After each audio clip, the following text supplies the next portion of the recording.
hii ni zamu ya Isaya, tunakuhitaji hapa. Menelazore, na leo tunahitaji useme kwa njia ya mic. Menelazore, wakati mwamba anataka kufanya uchunguzi wake wa kiroho, Menelazore aseme wakati anaojiwa na yao mkuzi ni Mungu ufunuo. Mungu asiyepata itilafu wala hana nini itilafu hata kidogo.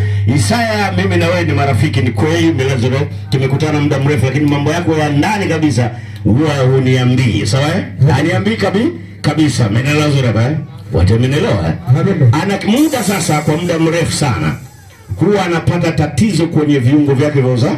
Kuonekana kwake ni kama vile maumivu Menelazore, ni kama vile maumivu Menelazore, na huwa yanapanda kwa ndani kama anataka kuja maeneo haya hapa Menelazore.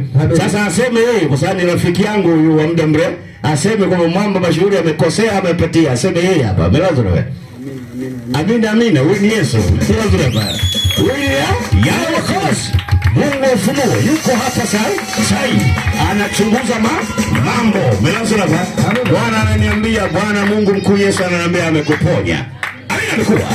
Huyu ni Yesu. Menelazore, huyu ni nani? Yesu, Mungu ufunuo. Menelazore, shangilie mwamba mashuhuri Yesu. Mshangilie Mungu wa zama zote. Menelazore, shangilie Mungu wa zama zote.